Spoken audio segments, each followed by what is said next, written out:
تموتن إلا وأنتم مسلمون يا أيها الناس اتقوا ربكم الذي خلقكم من نفس واحدة وخلق منها زوجها وبث منهما رجالا كثيرا ونساء واتقوا الله الذي تساءلون به والأرحام إن الله كان عليكم رقيبا أعوذ بالله من الشيطان الرجيم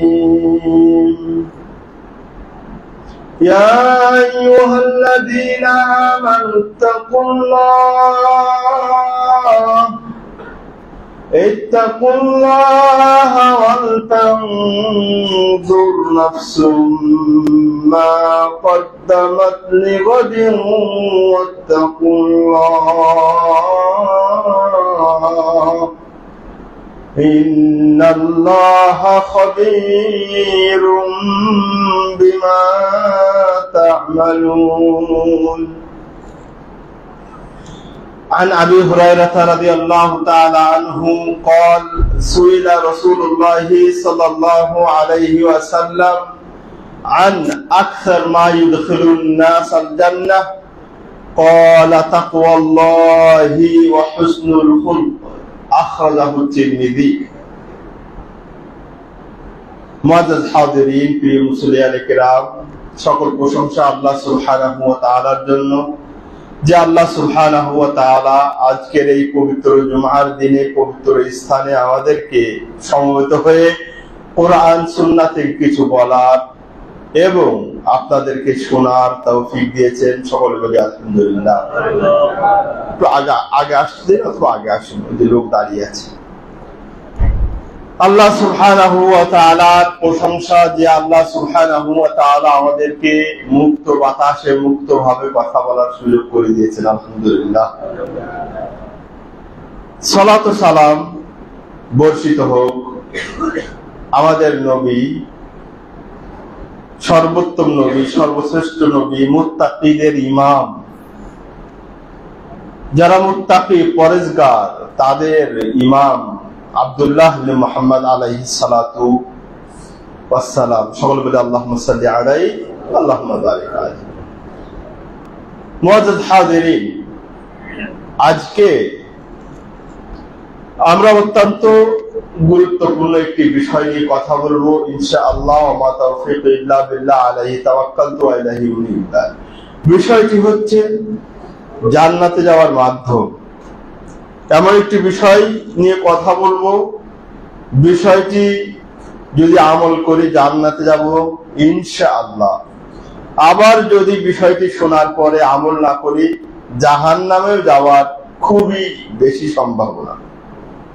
তাহলে এমন একটি গুরুত্বপূর্ণ, যার উপরে জান্নাত এবং জাহান্নাম নির্ভর করে, এমন একটি গুরুত্বপূর্ণ বিষয় আলোচনা হওয়া দরকার আছে না? অবশ্যই আছে।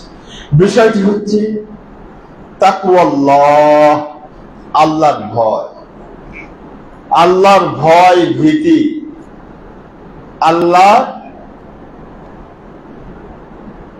সব কিছু যে আমাদের মনিটরিং করছেন, দেখছেন, শুনছেন, এই বিষয়টি নিয়ে আজকে আলোচনা হবে। আল্লাহ সুবহানাহু ওয়া তাআলা আমাদের যে অঙ্গ প্রত্যঙ্গ, ধন সম্পদ গুলো দিয়েছেন, এগুলোর ব্যাপারে আমরা কিভাবে পরেজগারিতা বা তাকওয়া অবলম্বন করব, এই বিষয়টি ইনশাআল্লাহ। পৃথিবীতে আল্লাহ সুবহানাহু ওয়া তাআলার যত নির্দেশ আছে, নবী সাল্লাল্লাহু আলাইহি ওয়াসাল্লামের উম্মতের জন্য যত নির্দেশ আছে, সাহাবারা একে অপরকে, সালফে সালেহিনগণ একে অপরকে যে সকল নির্দেশ দিতেন, তার মধ্যে প্রধানতম এবং অন্যতম একটি হচ্ছে তাকওয়া।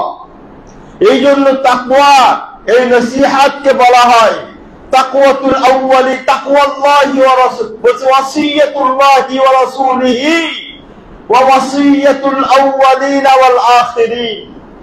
এই তাকওয়াকে বলা হয়েছে ওয়াসিয়াতুল্লাহ, আল্লাহর ওসিয়াত, রাসূলের ওসিয়াত। তাকওয়া বলতে ওসিয়াতুল আউয়ালিন, সাহাবা, তাবিঈন এবং পরবর্তী সকলের জন্য ওসিয়াত হলো তাকওয়া, আল্লাহর ভয় ভীতি।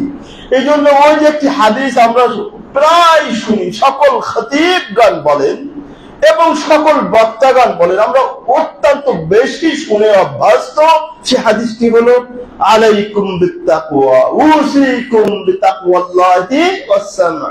কত হাজার বার শুনেছেন, মানে উসিকুম, তোমাদেরকে ওসিয়াত করছি। নবী বলছেন, ও উম্মত, তোমাদেরকে আমি ওসিয়াত করে যাচ্ছি বিতাকওয়াল্লাহ, আল্লাহর ভয়ের ওসিয়াত করে যাচ্ছি। এমনি ভাবে আবু বকর রাদিয়াল্লাহু তাআলা আনহু যেদিন খলিফা নির্বাচিত হলেন, নির্বাচন করা হচ্ছে, তিনি খেলাফতের যখন দায়িত্ব নিলেন তখন বলছেন উসিকুম বিতাকওয়াল্লাহ, তোমাদেরকে আমি তাকওয়ার ওসিয়াত করছি। ওমর, উসমান, আলী, সকল খলিফা এই তাকওয়ার ওসিয়াত করেছে, অত্যন্ত গুরুত্বপূর্ণ। এবং এই ব্যাপারে অনেক আয়াত যেমন এসেছে, ঠিক তেমনি ভাবে সহিহ সুন্নাহর অনেক হাদিস এসেছে। ইনশাআল্লাহ আমরা এগুলো নিয়ে আলোচনা। তাকওয়া কাকে বলে? তাকওয়া কাকে বলে? তাকওয়ার শাব্দিক অর্থ হচ্ছে আল ওয়াকায়াত, মানে পরহেজ করা, অ্যাভয়েড করা, দূরে থাকা, সতর্কতা অবলম্বন করা, খেয়াল করে চলা, মাধ্যম গ্রহণ করা। কয়টা বললাম? এগুলো সব তাকওয়ার অর্থ। শরিয়াতের পরিভাষায় তাকওয়া কাকে বলে অনেক সংজ্ঞা আছে, আমি হয়তো দু একটা বলবো। তো যেটা সাহাবা থেকে এসেছে সেই সংজ্ঞাটা আমি প্রথমত উল্লেখ করি। দুটোই সাহাবা থেকে এসেছে। প্রথমত আবু হুরায়রা রাদিয়াল্লাহু তাআলা আনহু তাকওয়ার ডেফিনেশনে বলেছে, আত-তাকওয়া হুয়া আন তাজআলা বাইনাকা ওয়া বাইনা আযাবিল্লাহি। সরি, এর আগে একটা বলিনি, এর চেয়ে সুন্দর যেটা, সেটা হচ্ছে আবু হুরায়রার কথা বলছে, আন কান্নাকা তামশি ফি তারিকিন যাতু শাওকিন ফাকাইফা তাসনা ফাকিলা আতাজাওয়াজ ওয়া আদিল আনহু। এটা হচ্ছে আবু হুরায়রার সংজ্ঞা। সেটা হলো কি, তাকওয়ার সংজ্ঞা দিতে গিয়ে উনি বলছেন যে তুমি মনে করবা যে আমি একটা রাস্তা দিয়ে হাঁটছি, চলছি, সেই রাস্তায় যাতু শাওকিন, কণ্টকাকীর্ণ, কাটা বিছানো। তো আবু হুরায়রা রাদিয়াল্লাহু তাআলা আনহু বলেন, ফাকাইফা তাসনা, কিভাবে চলবে এই কাটা বিছানো রাস্তায় চলার সময়? বলছেন যে আমি আদিল আনহু, মানে যেদিকে কাটা নেই সেই দিকে যাব, এবং যখন চলবো আতাজাওয়াজ আনহু, খুব সতর্কতার সাথে, একেবারে সাবধানতার সাথে চলবো। তখন বললেন সাহাবী, যাকাত তাকওয়া, আর এটাই হলো তাকওয়া।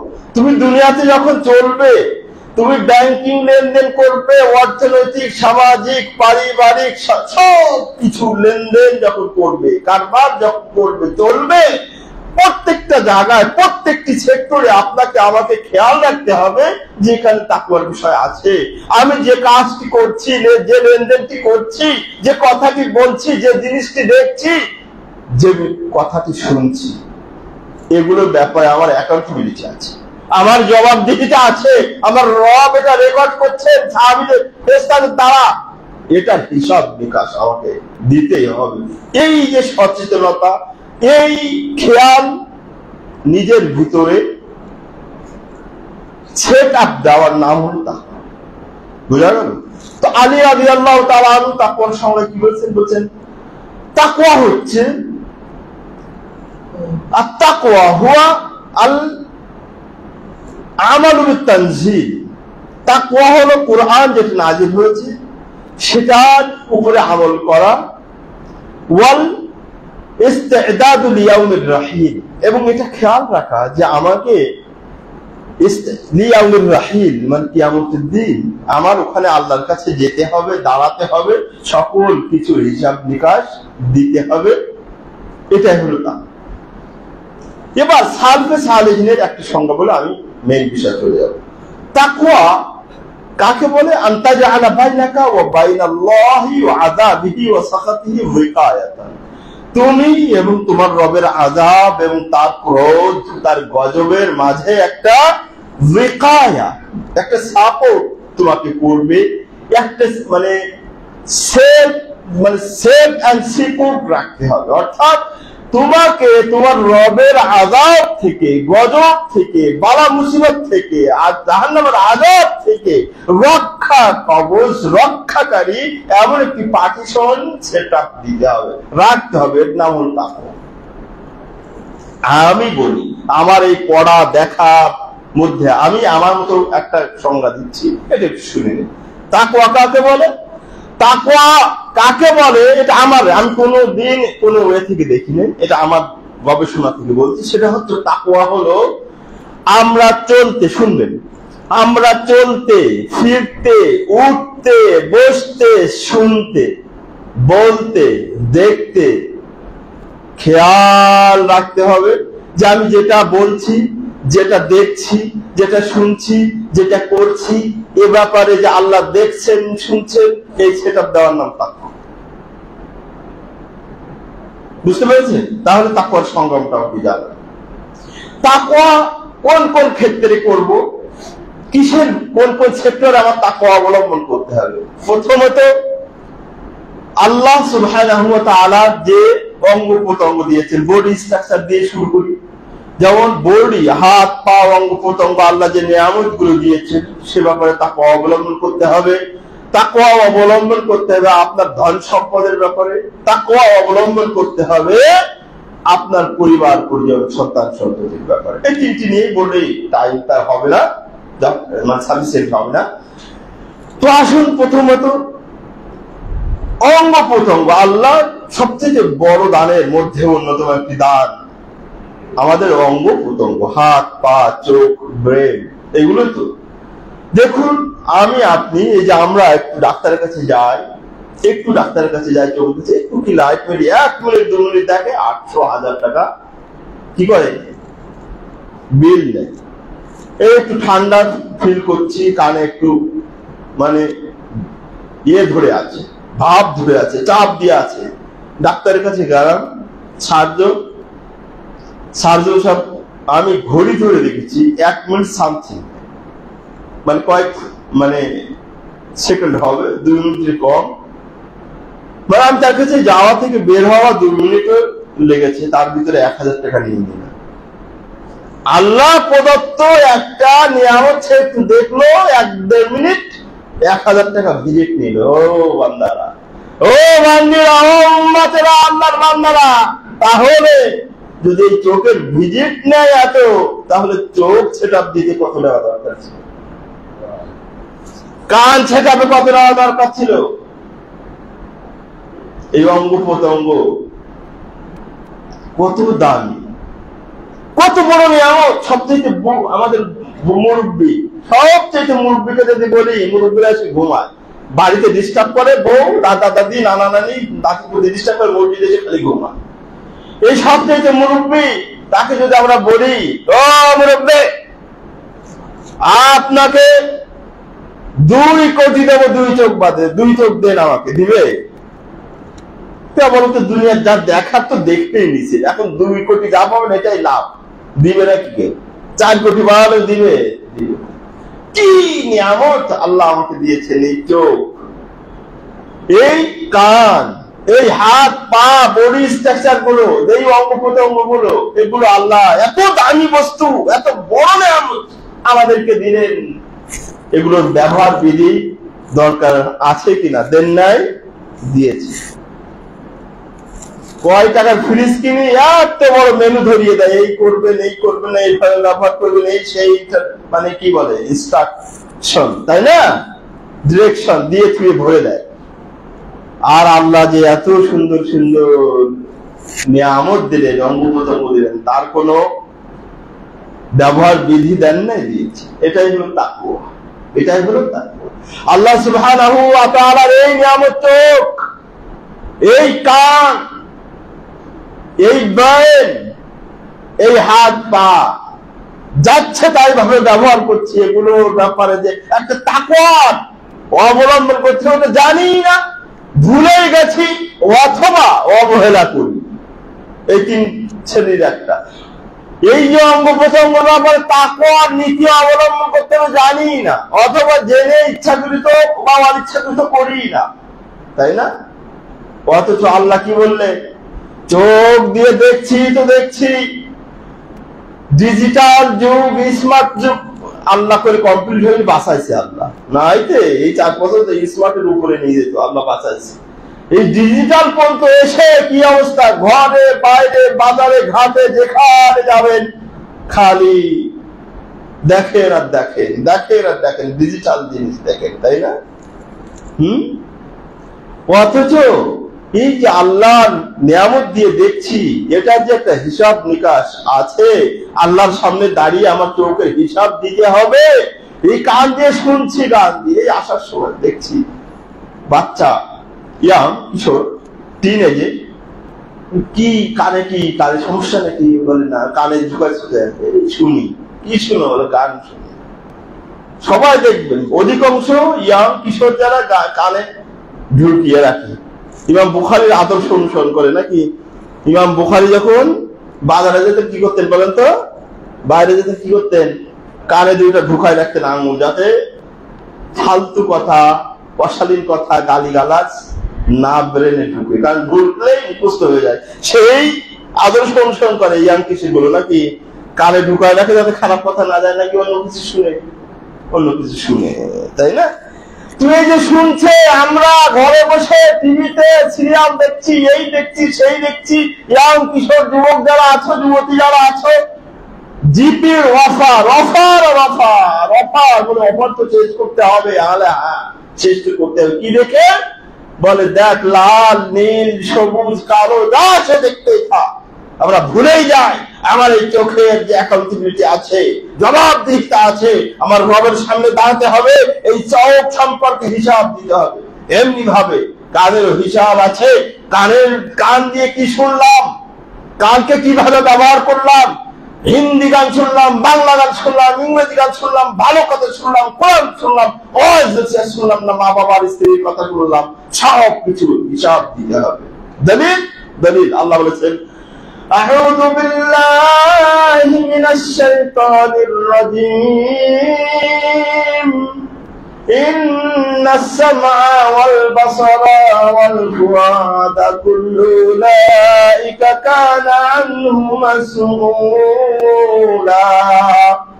আল্লাহ সুবহানাহু ওয়া তাআলা বলেছেন, ইন্নাস সামআ শ্রবণ শক্তি, কি শুনছি, ওয়াল বাসারা দৃষ্টি শক্তি, কি দেখছি, ভালো না মন্দ, বৈধ না অবৈধ জিনিস, হালাল না হারাম দেখছি, ওয়াল ফুয়াদ অন্তঃকরণ, বিবেক, সেন্স, কি চিন্তা করছি, ভালো না খারাপ, এই দিয়ে কিভাবে টাকা মালিক করা যায়, কিভাবে সুদ ঘুষ খেয়ে 5 তলা বিল্ডিং করা যায়, 1000 কোটি টাকা মালিক করা যায়, এই চিন্তা করছি না? অন্যের ক্ষতি চিন্তা করছি না, অন্যের মসজিদ ভাঙা চিন্তা করছি, যেখানে আমিন বলা হয়, যেখানে সুন্নাহ অনুযায়ী আমল করা হয়, সেই মসজিদ ভেঙে দেওয়ার চিন্তা করছি, পরিকল্পনা করছি।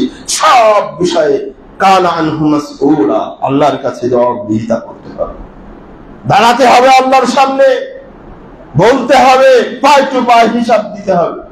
এমনি ভাবে আমাদের হাত পা কত সুন্দর লোশন, আমরা ছাগলের বন্ধু বলবো না, এসছে প্রবাসী ট্রান্সপোর্ট এনেছে, মনে হয় 6-7 পদের খালি মাখা কি যে দিয়েছে আমাকে হাত দিয়া, ওটা ব্যবহার করতে হয় কোথায় কিভাবে তাও আমি জানি না, বুঝতে পেরেছি?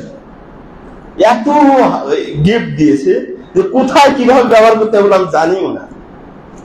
তো যাই হোক, বলার উদ্দেশ্য হলো আল্লাহ তার দাদা খায়ের দেখ বলেন, আমি চিনি না, শুনি না, আলোচনা শুনে ছাড়বেন, বুঝতে পেরেছেন? এই যে হাত পা গুলো কত লোশন, কত ক্রিম, কত তেল, কত পানি মাখিয়ে যত্ন করি হাত পাকে, তাই না? কিন্তু এগুলোর অবস্থা, এখানে যে তাকওয়া অবলম্বন করতে হবে, এই হাত দিয়ে কি ধরলাম, এটাকে কিভাবে ব্যবহার করলাম, অফিসে আল্লাহর নিয়ামতে, আল্লাহর রহমতে বস হয়েছেন, এমডি হয়েছেন, জিএম হয়েছেন, এজিএম হয়েছেন, মন্ত্রী, মিনিস্টার, লিডার হয়েছেন, বলেই যে আপনি হাতকে ব্যবহার করে খালি সুদ ঘুষ মাসলা মামলা এদিক সেদিক করে টাকা কামাবেন, কামান, কিন্তু কিয়ামতের দিন একটা আছে, হাসরের মাঠ একটা আছে, সে ব্যাপারে খেয়াল রাখতে হবে। পাকে ওই একই অবস্থা, পারও হিসাব দিতে হবে। কোথায় হেঁটে গেলে, আরে প্রবাসীর স্ত্রী, প্রবাসী তো বিদেশি, রাতে হেঁটে গেলাম, খবর আছে, বলে দিবে। মনে করছেন কেউ দেখছে না, দেখছে কিনা আল্লাহ বলেছেন, শুনে আউযু বিল্লাহি মিনাশ শাইতানির রাজীম আল-ইয়াওমা নাখতিমু আলা আফওয়াহিহিম ওয়া তুকাল্লিমুনা আইদিহিম ওয়া তাশহাদু আরজুলুহুম বিমা কানু ইয়াকসিবুন। আল্লাহ সুবহানাহু ওয়া তাআলা সূরা ইয়াসিনের মধ্যে বলেছেন, আল-ইয়াওমা নাখতিমু আলা আফওয়াহিহিম, মুখে সিল গালা করে দেবে, সিল করে দেবে, কথা বলতে পারবো না। কারণ কি, এর ব্যাখ্যা এসেছে কিয়ামতের দিন আমরা আল্লাহর জাহান্নামের ভয়ে, সাজার আযাবের ভয়ে আল্লাহর সাথে মিথ্যা বলবো, বার্গেনিং করবো, তর্ক বিতর্ক করবো, করি নাই আমি ফেরেশতা, তাই না? চোর ধরলে আমরা দেখে, নিজে দেখে তারপরে চোর ধরি, তাই না? নাকি না দেখে ধরে? দেখেছি চুরি করেছে, অন্যায় করেছে, ধরি, ধরলে কি করে? স্বীকার করে, বলে হ্যাঁ আমি চুরি করেছি, তাই না? না আপনারা চোর, আমাকে চোর বানাতে চায়, বলে ধরেই অপরাধ, এমন অবস্থা না? মানে কি তর্ক বিতর্ক, কি অবস্থা, মানে ও ফেরেশতারা ধরছে না, আপনি মানে ভুলই করেছেন, এরকম অবস্থা। এটা যদি দুনিয়ায় হয়, আর আখিরাতে জানে যে কোনো উপায় নেই, আগুন না জান্নাত না জাহান্নাম, তখন তো কঠিন আল্লাহ তর্ক বিতর্ক। তখন বলবে তোরে অত দরকার নেই, আমার অত দরকার নেই। তখন কি করবে? আল-ইয়াওমা নাখতিমু আলা আফওয়াহিহিম, মুখে সিল গালা করে দেওয়া হবে, ওয়া তুকাল্লিমুনা আইদিহিম, হাত কথা বলবে আমাকে দিয়ে, অমুকে শরীরে টাচ করেছে, অমুক অফিসে বসে এই করেছে, ওয়াজের মাঠে গিয়েছে, যে হাত দিয়ে অস্ত্র ধরেছে ইসলামের জন্য, এই হাত দিয়ে কোরআনের পেজ উঠিয়ে করেছে, মা বাবা স্ত্রীকে আদর করেছে, ছেলে মেয়েকে আদর করেছে, সব কিছু বলে দেবে। ওয়া তুকাল্লিমুনা আইদিহিম ওয়া তাশহাদু আরজুলুহুম, পাও সাক্ষ্য দেবে, কোথায় কোথায় হেঁটে গেছি, মসজিদে গেছি, জুমার জন্য গেছি, ওয়াজের জন্য গেছি, না আকাম কুকামের জন্য গেছি, অবৈধ কাজের জন্য গেছি, না হারাম রিলেশনের জন্য গেছি, সব করে। এটা আমার কথা না আল্লাহর কথা। ওয়া তাশহাদু আরজুলুহুম বিমা কানু ইয়াকসিবুন, দুনিয়ায় যা কিছু করতাম এই হাত পা দিয়ে সব বলে দিবে। তাহলে এখানে তাকওয়া অবলম্বন করতে হবে নাকি লাইন ছেড়ে দিতে হবে? ও হাজী সাহেবের দল, ও হাজী সাহেবের দল, মুসল্লির দল, কি করতে হবে? খুব সাবধানতা অবলম্বন। তেল মালিশ কত কি করি, মনে করি আমার না, এগুলো আমাদের শত্রু। আমরা এগুলো যখন সব কথা বলবে, আমাদের বিরুদ্ধে সাক্ষী দেবো, তখন আমরা কি বলবো জানেন? সেটা কোরআনে আল্লাহ বলে দিয়েছেন, বলবো ওই হাত পায়ে এত যত্ন করেছি, এত তেল ক্রিম মাখিয়েছি, এই আমাদের বিরুদ্ধে কেন সাক্ষী দিচ্ছিস? তখন কি বলবো জানেন? তো কি দিবে? তাও আল্লাহ বলবে যে আমাকে কথা বলার শক্তি দিয়েছেন ওই পাওয়ার, ওই সত্তা, আল্লাযী আনতাকা কুল্লা শাই, যিনি সকলকে কথা বলার পাওয়ার দেন, সেই পাওয়ার আমাকে আজকে, সেই সত্তা আজকে আমাকে কথা বলার সুযোগ দিয়েছে, পাওয়ার দিয়েছে। তাই এগুলো একটু হিসাব করছেন, একটু বি কেয়ারফুল প্লিজ। এখানে তাকওয়া আমাদের খেয়াল করতে হবে। আল্লাহ বলেছেন فَأَمَّا مَنْ خَافَ مَقَامَ رَبِّهِ وَنَهَى النَّفْسَ عَنِ الْهَوَى فَإِنَّ الْجَنَّةَ هِيَ الْمَأْوَى। আমাদের খেয়াল রাখতে হবে। فَأَمَّا مَنْ خَافَ, যে ব্যক্তি এই ভয় করবে, এই খেয়াল সচেতনতার সাথে চলবে দুনিয়াতে, এই সেন্স নিয়ে চলবে, কি ফাআম্মা মান খাফা, যে আল্লাহকে ভয় করবে সমস্ত সেক্টরে যেগুলো বললাম, মাকাম রাব্বিহি, আমাকে আল্লাহর রবের সামনে দাঁড়াতে হবে কিয়ামতের দিন, সব কিছুর পাই টু পাই হিসাব দিতে হবে, এই সেন্সেস সেট করতে হবে, এটা হলো তাকওয়া। ওয়ানাহান নাফসা আনিল হাওয়া, এবং এই ভেবে যে আমাকে রবের সামনে দাঁড়িয়ে প্রত্যেকটি কাজের, প্রত্যেকটি দেখার, প্রত্যেকটি শোনার, প্রত্যেকটি বলার, প্রত্যেকটি অঙ্গ প্রত্যঙ্গের, প্রত্যেকটি পয়সার হিসাব দিতে হবে, এই ভেবে এবং আল্লাহর সামনে দাঁড়ানোর কথা ভেবে ওয়ানাহান নাফসা আনিল হাওয়া, কুপ্রবৃত্তি থেকে মন যা চেয়েছে তাই করা থেকে নিষেধ করবে। বুঝতে পেরেছে যে আমাকে তো দাঁড়াতে হবে, আমাকে হিসাব নিকাশ দিতে, অতএব ওয়ানাহান নাফসা আনিল হাওয়া, মন যা চাইবে তা করা যাবে না, বিরত রাখবে। আল্লাহ বলছেন ফাইনাল জান্নাতা হিয়াল মাওয়া, তার জন্য স্থান রাখা হয়েছে, সুনির্দিষ্ট করে রাখা হয়েছে, সেটা হলো জান্নাত। সুবহানাল্লাহ। তাহলে তাকওয়া অবলম্বন করলে জান্নাত, বললাম তো। এটা অঙ্গ প্রত্যঙ্গের ব্যাপারে সময় খুব শর্ট আপনাদের, আমি একটু 2-5 মিনিট বেশি মনে হয় লাগতে পারে। এটা হলো কি বলতেছিলাম যে আমাদের অঙ্গ প্রত্যঙ্গের ব্যাপারে তাকওয়া করতে হবে, তাকওয়ার অবলম্বন সেটা। এবারে পরবর্তী যে পয়েন্ট সেটা হলো আত-তাকওয়া ফিল আমওয়াল, ধন সম্পদের ব্যাপারে একটু তাকওয়ার অবলম্বন। আল্লাহ বলেছেন ইন্নামা আমওয়ালুকুম ওয়া আওলাদুকুম ফিতনাহ, এই আমওয়াল ধন সম্পদ, প্রপার্টিজ, সন্তান সন্ততি, এগুলো কি ফিতনা।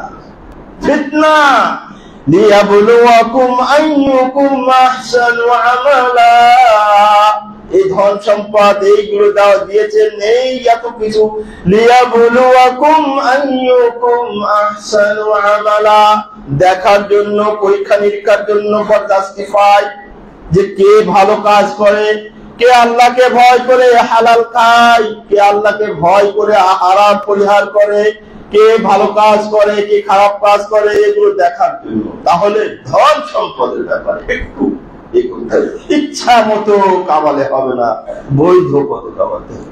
কারণ আমি আপনি কামিয়ে যাচ্ছি তাকওয়া অবলম্বন ছাড়াই। আমরা দেখছি এখন এই পুলিশ, বিভিন্ন নেতা, এই সেই ধরলে 1000 কোটি টাকার নিচে একটা, চিন্তা করে এগুলোর ভিতরে যদি তাকওয়া থাকতো, আল্লাহ ভীতি থাকতো, এত টাকা তারা এইভাবে অবৈধভাবে কামাই করতো। একটা মানুষের কত টাকা লাগে, কত টাকা লাগে বলেন, 1000 কোটি টাকা লাগে। এই নিঃসন্তান গুলো, যাদের নিঃসন্তান এই বিভিন্ন মানুষগুলো আছে, তাদেরও 1000 কোটি টাকা শুধু ব্যাংকের খিলাফ, এই ছিনতাই করা, এই করা, সেই করা, এত দরকার আছে। তাকওয়া থাকলে এগুলো করতো। আপনারা কি, আমরা কি একটু চিন্তা করবো না যে আমরা যে 1000 কোটি টাকা এই জনগণের কাছ থেকে নিয়ে নিচ্ছি, অবৈধভাবে ট্যাক্স বসিয়ে নিয়ে নিচ্ছি, সুদের মাধ্যমে, ঘুষের মাধ্যমে মানুষকে বাধ্য করছি দুর্নীতিতে, সব খাবে, ওরা কত খায়? আমরা হালকা পাতলা বড় বড় ফিল্মের সাথে চলি, আলহামদুলিল্লাহ। আমরা এটা আমাদের আল্লাহ মানে নিয়ামত, আমরা অনেক মানে 1000, ওই যার কথা বলতেছি বুঝতে পারছেন না একটু, ওই যে এখন ধরা পড়ে 1000 করে, তার সাথে আমার উঠা বসার অনেক ফ্লো হয়েছে, খাবারও ফ্লো হয়েছে, আবার আরো আছে। কিন্তু গিয়ে দেখেন, আমি একটা বলি, নাম না বলি, একজনের বাসায় 1000 কোটি টাকার মানে গেলাম ধানমন্ডিতে, আলহামদুলিল্লাহ যায়, মাঝে মধ্যে যায়, এটা আবার নেয়। ওরা আবার হুজুরদের সাথে সম্পর্ক রাখে, আবার ওইদিকে আকাম করে। তো গেলাম, আমাকে কত পদ, উনি কি খেলেন, ওই যে কি বলে শাকের ডাটা না দাদা বলে যেটা, ওইটা দিয়ে ছোট মাছ আর একটা সবজি খেলেন, আর কিছু খেলেন না। এবং একবার না, আমি একাধিকবার তার বাড়িতে খেয়েছি, দেখেছি খুব সিম্পল খান, খান না কেন, খাওয়া যায় না, নিষেধ। আরে তাই এত টাকা তাই কাজ খাবে কে? বলার উদ্দেশ্য হলো ওই রকমই তো খায়, এর বেশি তো খাইতে পারে না। কিন্তু এত টাকা কেন? টাকা অবৈধভাবে যে কামিয়ে যাচ্ছিস, তুই তো ভোগ করতে পারছিস না, না কবরে নিয়ে যেতে পারবি, না আখিরাতে তোর সাথে নিয়ে যেতে পারবি। এই অবৈধ টাকা টাকা টাকা আমাদেরকে পাগল করে দিয়েছে। অথচ প্রত্যেকটি টাকার পাই টু পাই হিসাব দিতে আজ সে কথায় আসছে হাদিস থেকে দেব। খেতেও পারেন না, নিতেও পারবেন না, তাহলে এত টাকা কেন লোভ? এত লোভ কেন? আপনার এই খেয়াল কেন হয় না যে মানুষ চলার জন্য কত টাকা লাগে? 2-4 কোটি টাকা, 5 কোটি টাকা হলেই তো যথেষ্ট। আপনাদের 10 কোটি হোক, হাজার হাজার কোটি টাকা, এগুলো কথা হলো। অথচ ভুলেই যায় যেটা ফিতনা, এটা পরীক্ষা করার জন্য আল্লাহ আমাকে দিয়েছেন। ওই আল্লাহর নবীর এই হাদিসটা একটু শুনিয়ে দিই। আল্লাহ নবী সাল্লাল্লাহু আলাইহি ওয়াসাল্লামের একটা হাদিস এসেছে, লা তাজুলু কদামা ইবনে আদম হাত্তা ইউসআলা আন আরবা। কিয়ামতের দিন 4টি, আর অন্য রিওয়ায়াতে 5টির কথা এসেছে, যে এই 4টি প্রশ্নের উত্তর আনসার না দেওয়ার পর্যন্ত, উত্তর না করা পর্যন্ত লা তাজুলু কদামা, একটা কাজ, একটা পা আপনি আগে যেতে পারবেন না। তার ভিতরে একটা হচ্ছে ওয়ান মালিহি, তার ধন সম্পদ সম্পর্কে পাই টু পাই হিসাব দেওয়া হয়। মিন আইনা ইকতাসাবা, কিভাবে সে অর্জন করেছে, ওয়া ফিমা আনফাকা। দেখেছেন দুটো বিষয়, অর্জন করার ব্যাপারে যেমন আপনার আমার হিসাব দিতে হবে, আবার ব্যয় করার, আয় ব্যয় দুটোর হিসাব দিতে হবে।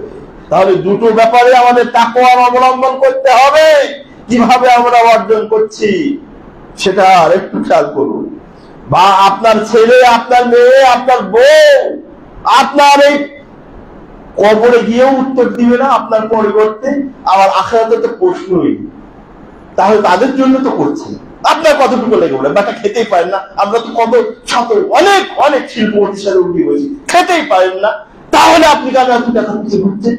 নিতে পারবেন না। আপনার ছেলে, আপনার বউ, আপনার এদের জন্যই তো, পরিবার পরিজনের জন্য। তারা কি কিয়ামতের দিন আপনার প্রশ্নের উত্তর দিবে না কিছু সব দিয়ে সাহায্য করবে? তাও পারবে না। এই ব্যাপারে আল্লাহ বলেছেন, আউযু বিল্লাহি মিনাশ শাইতানির রাজীম, ইয়াওমা ইয়াফিরুল মার'উ মিন আখিহি ওয়া উম্মিহি ওয়া আবিহি ওয়া সাহিবাতিহি ওয়া বানিহি। কিয়ামতের দিন ইয়াওমা ইয়াফিরুল মার'উ মিন আখিহি, যখন হিসাব নিকাশের পর্ব আসবে, কি হবে? ভাই ভাই থেকে ভেঙে যাবে, পরিচয় দিবে। মাতা পিতাও পাশে দাঁড়াবে, ভেঙে যাবে। অথচ দুনিয়াতে কি না খেয়ে খাওয়া, না পড়ে পড়া, কত ত্যাগ স্বীকার করে, তাই না? দেখেন না, ওই যে আমরা ত্রাণ এলাকায় ত্রাণ দিয়ে এসছি, দেখছি। আপনারাও দেখেন, আপনারাও, আমরা সবাই মা বাপ। আমার জীবনটা যাক, সন্তানের দিনটা, জীবনটা সেফ। আমি না খেয়ে থাকি, সন্তান একটু খাক, এরকম না ব্যাপারটা। আমি না ঘুমাই, কিন্তু আমার বাচ্চাটা সারা রাত জেগে জেগে। আমি যখন প্রথম বাবা হই, আমার এটা একটা এক্সপিরিয়েন্স।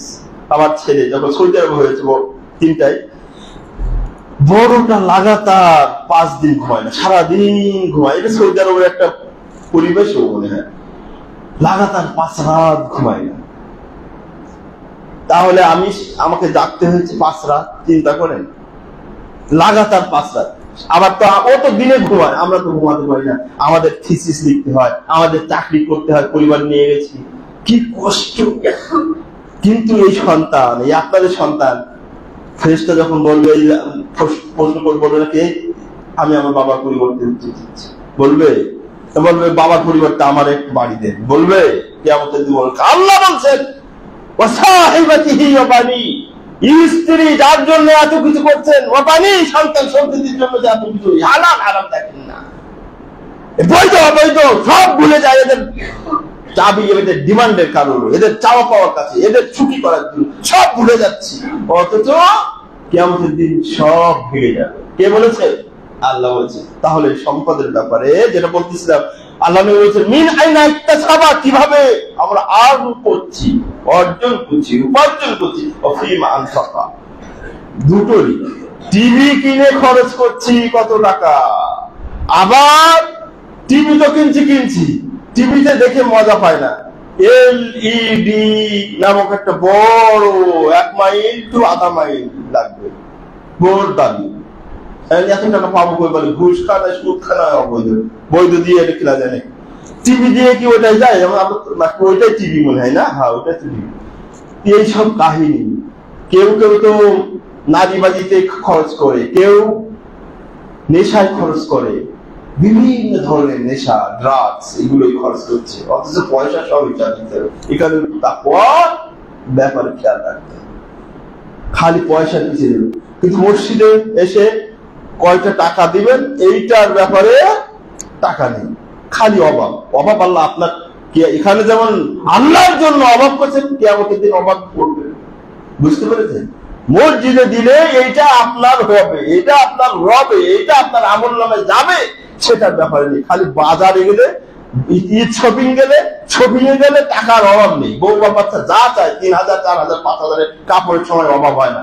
মসজিদে এসে টাকা খবর নেই। যদিও মাসের শেষ, আজকে আমি বললাম, জানি মাসের শেষে একটু টান থাকে।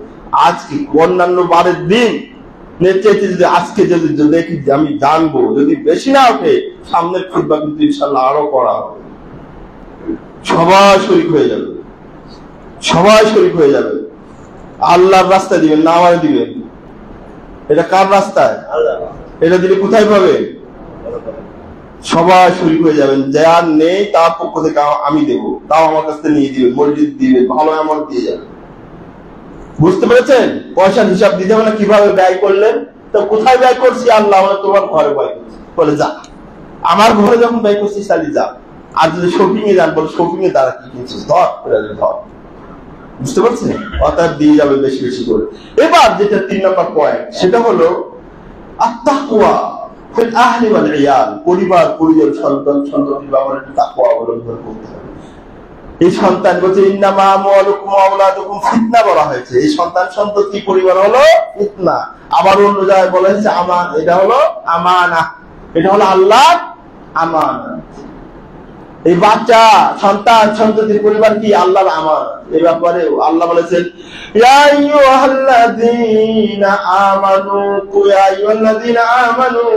আনফুসাকুম ওয়া আহলিকুম নারা। ও ঈমানদারগণ, তোমরা ভয় করো, নিজেদেরকে সেভ করো, রক্ষা করো, হেফাজত করো জাহান্নামের আগুন থেকে। ওয়া আহলিকুম নারা, তোমাদের পরিবার পরিজনদেরকে, পরিবার পরিজনকে, ছেলে মেয়ে, স্ত্রী পুত্র, মা বাবা। এই নিয়ে একটা খুতবা হবে আল্লাহ যদি বাঁচায়, পরিবার নিয়ে একটা কথা খুতবা হবে ইনশাআল্লাহ। ঠিক আছে তো? ইনশাআল্লাহ। তো এদেরকে জাহান্নাম থেকে বাঁচাতে হবে কিভাবে? কিভাবে? তাকওয়া অবলম্বন করে। ছেলে মেয়েদেরকে যা ইচ্ছা পড়তে দিচ্ছি, যা ইচ্ছা করতে দিচ্ছি, স্বাধীন ফ্রিডমে আমরা আঘাত আনতে চাই না। আরে বেটা, এটা ফ্রিডম। ইসলাম মুসলমান যখন তুমি হয়েছো তখনই তুমি আবদ্ধ হয়ে গেছো, তোমার সম্পূর্ণ ফ্রিডম দেওয়া হয় নাই, তোমার একটা রেস্ট্রিকশন দেওয়া হয়েছে, তোমার লিমিটেশন দেওয়া হয়েছে। এর মধ্যে তোমাকে ফ্রিডম হতে হবে। তুমি যাচ্ছে তাই করবা, যা দেখবা, যা পড়বা। ইদানিং 2 দিন আগে, 2 দিন বুধবারে আমাকে ধানমন্ডি থেকে এক মহিলা ফোন দিয়েছে। ওই বললাম না, তিনি শিল্পপতি, গ্রুপ অফ ইন্ডাস্ট্রির মালিক। বলছে ভাই, এই যে একটু পর্দার কথা বললাম, এক মহিলা বলছে যে আপনার নামে কেস করব, আপনি আমার ফ্রিডমে আঘাত এনেছেন। বুধবারের কথা। এই যে মানে সে ওইভাবে চলে। তো এই মহিলা, এর বাড়িও আমি চাই। হ্যাঁ, বলছে রেজা ভাই এই ব্যাপার, আমি তাকে পর্দা করতে বলছি, তো বলছে আমি আপনার নামে কেস করবো, আপনি আমার ফ্রিডমে নাকি আঘাত করেছেন। ফ্রিডম খালি মরে নেই, মরার পরে ফেরেশতারা কিন্তু ফ্রিডম নিয়ে খেলবে। ফেরেশতারা কিন্তু ফ্রিডম দেখাবে। কিসের ফ্রিডম? এটা কবরে দেখাবে, দেখাবে না? আখিরাতেও দেখাবে না? আল্লাহ বলেছেন তিরমিজির হাদিস, ইযা উযিআল মাইয়িতু ফি কবরিহি আতাউল মালাকানি রাসূলুল্লাহি নাযরাকানি ফাসআলানিহি। লম্বা হাদিস, শর্ট বলে দিই, সময় নেই। কবরে যখন রাখা হবে তখন 2টা কালো এবং নীল বর্ণের ফেরেশতা আসবে, এসে জিজ্ঞেস করবে। যখন বইতে বলবে এই পর্দা করে শেখা ফ্রিডম আমাদের পেলে, ফায়ুদরাবু বিমিত্রাকিন মিন হাদিদ। হাদিসের ইবারত, লোহার হাতুড়ি দিয়ে পিটাবে। লোহা ফ্রিডম ছুটাই দিবে। ফ্রিডম কি করবে? ছুটাই দিবে। বুঝতে পেরেছেন? তো যেটা বলতেছিলাম, এই বাচ্চাদেরকে একটু হিসাবে রাখতে হবে। যা ইচ্ছে তাই পড়ানো যাবে না, বলানো যাবে না, চলতে দেওয়া যাবে না। আপনি আপনার বাচ্চাকে কোরআন পড়ানোর সময় নেই, সূরা কালাম পড়ানোর সময় নেই, ইসলামের যে বেসিক নলেজ গুলো সেগুলো শেখানোর সময় নেই, অথচ সময় আছে ফিজিক্স, বায়োলজি, জিওলজি, কেমিস্ট্রি, যত রকম অল কাইন্ডস অফ সায়েন্সের সাবজেক্ট গুলো সব সময় আছে, টাকাও আছে। যে হুজুর রেখে কোরআন পড়ানোর ব্যাপারে সময় পাওয়া যায় না, আর অর্থের চরম অভাব। মসজিদ আর হুজুরের কাছে গিয়ে খালি মরে নেন অপেক্ষা করছে। ওই যে বললাম না, ফেরেশতার হাতুড়ি দিয়ে পিটাবে।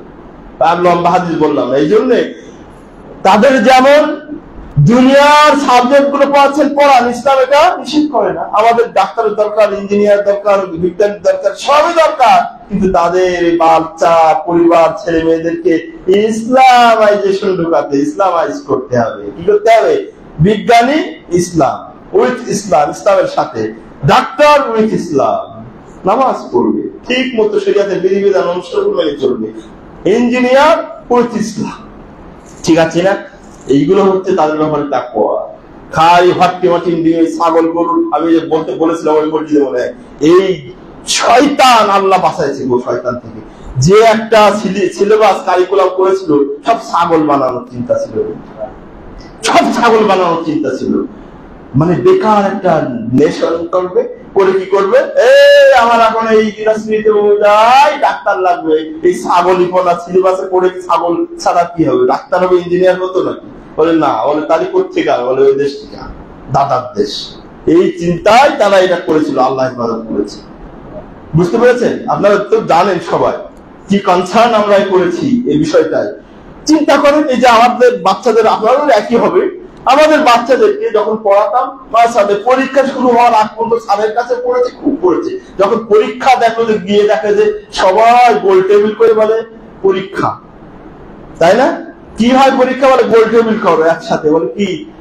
তোমার সমাজে কি সমস্যা, সমাধান কি, এই কি সেই কি, যে এই দেখছে, তারপর আবার শুনছে কালকে পরীক্ষা, তার প্রশ্ন উত্তর সব ইউটিউবে রাতে চলে আসে নাকি 11টায়। তাহলে আর ছেলে মেয়ে বই ধরাতে পারবে? সেদিন থেকে আমার মেয়ে বাচ্চার পড়া বাদ দিয়েছিল, আবার শুরু করেছে। আলহামদুলিল্লাহ, বলেন আলহামদুলিল্লাহ। তো যেটা বলতেছিলাম, বাচ্চাদেরকে অত ফ্রিডম আনতে, ইসলামের গণ্ডিতে দেখে, গণ্ডি মধ্যে রেখে আপনি ডাক্তার বানান, ইঞ্জিনিয়ার বানান, বিজ্ঞানী বানান। স্ত্রীদেরকে ওই রকম, স্ত্রীদেরকে পর্দায় রাখতে হবে, স্ত্রীদেরকে ওইভাবে ছেড়ে দেওয়া যাবে না, খালি যা চাইবে তাই না, তাদেরকে একটু পড়াবেন। আমাদের মা আয়েশা, মা খাদিজা, ফাতিমা জোহরা, এই যে মহিলাগুলো আছে, তাদের জীবনগুলো একটু শোনাবেন, পড়াবেন। তাদের জীবন যাপন কেমন ছিল এটা একটু শোনাবেন। আদর্শ রমণী বই আছে, লেকচার আছে, এগুলো শোনাবেন। ঠিক আছে তো? এগুলো কিন্তু তাদের ব্যাপারে। এখন সময় তো শেষ, আমাকে বলে একটা পয়েন্ট হলো। ঠিক আছে, এই পর্যন্ত শেষ করি। তাকওয়া অবলম্বন করলে একটা ঘটনা বলি, শেষ করে দিই। যদি ওই একটা পয়েন্ট আছে, আমি একটা ঘটনা বলি, বই ঠিক হচ্ছে তাহলে নেমে যাবো। একটা ঘটনা বলবো, সমস্যা আছে? তাকওয়া দেখেন কেমন হতে হবে, এটা বলেই যায়। ঘটনা, মহিলা তো নেই উপরে, বুখারী মুসলিমের একটা হাদিস, দেখেন তাকওয়া কেমন হয় তার একটা নমুনা দিয়ে শেষ করে দেব। সেটা হলো বুখারী মুসলিমের হাদিস, আন মাইজ ইবনে আসলাম, আন মাইজ ইবনে আনাস আল আসলামি, একজন সাহাবী। মাইজ ইবনে আনাস আল আসলামি, সাহাবী। ইনি বুখারী মুসলিমের হাদিস বলতে, যা ইলা রাসূলিল্লাহ সাল্লাল্লাহু আলাইহি ওয়াসাল্লাম ফাকালা ইয়া রাসূলুল্লাহ তাহিরনি, ক্বালা ওয়াইহাক ওয়ারজি ওয়াস্তাগফিরিল্লাহ ওয়া তুব ইলাইহি। বুখারী মুসলিম। লম্বা হাদিস, অর্থটা বলি, সময় সেভ হবে। মাইজ বিন আনাস আল আসলামি রাসূলের কাছে এসে বলছেন, ইয়া রাসূলুল্লাহ তাহিরনি, হে আল্লাহর রাসূল আমাকে কি করেন, পবিত্র করেন। বলে ওয়াইহাক, কি হয়েছে? যাও, ফিরে যাও, নামাজ পড়ো, ইস্তেগফার করো, আর আল্লাহর কাছে দোয়া করো। চলে গেছে, কিছু গিয়ে আবার ফিরে আসছে, ইয়া রাসূলুল্লাহ আমাকে পবিত্র করেন। বলে কি হলো? একই কথা, নামাজ পড়ো, তওবা করো, এ করো। 3 বার এভাবে ফেরত দিলেন। কে? নবী। কাকে? এই সাহাবী।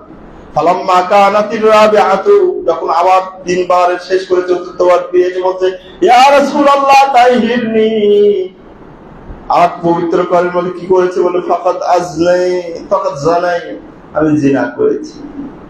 আমি জিনা করেছি, একটু পড়তে পারে। দেখেন আমরা বলি না রাহমাতুল লিল আলামিন নবীকে কতবার চান্স দিল, রহমা দয়া, উনি তো বুঝছেন যে কিছু একটা করছে কিন্তু শুনতে চাচ্ছেন না, দয়া যে যাতে করে এইভাবে ভেগে গিয়ে তওবা তারাক করে বোঝাপড়া আল্লাহর সাথে বোঝাপড়া করে চলে যায়। কিন্তু তার তাকওয়া, অন্যায় করেছে, জিনা করেছে, তার আল্লাহর ভয় এমন কাজ করছে, এমন কুপ্রকম্পিত, সে মোটে নাছোড় বান্দা। চতুর্থবার যখন এসে বললো কি হয়েছে রে, বললো যে আমি তো জিনা করেছি। তখন আল্লাহ নবী আবারও বললেন লাআল্লাকা কাব্বালতা ওয়া নাযারতা ওয়া গামাজতা, বলছে হয়তো তুমি চুম্বন করেছো, তাহলে একটু ধরেছো বা একটু এইগুলো করেছো।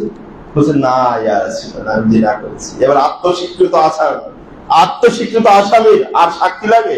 তখন আল্লাহ নবী সাল্লাল্লাহু আলাইহি ওয়াসাল্লাম ফাআমারাহু বির-রাজম, তাকে পাথর মেরে নিক্ষেপ করে মেরে ফেলার নির্দেশ দিলেন।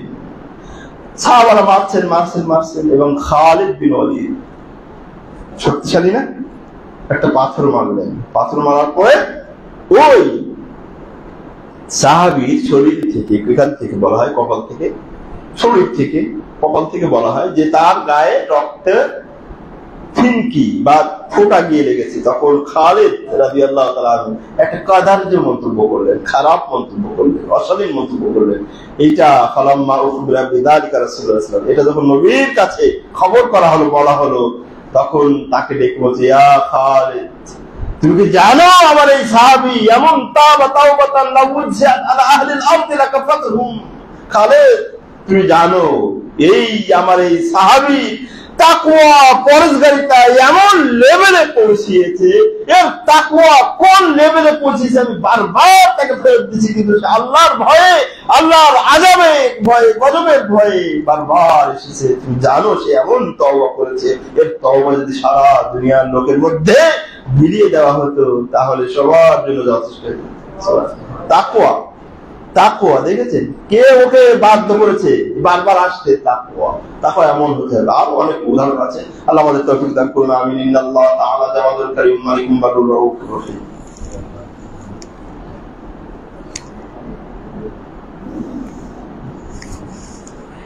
আলহামদুলিল্লাহি রাব্বিল আলামিন, আসসালাতু ওয়াসসালামু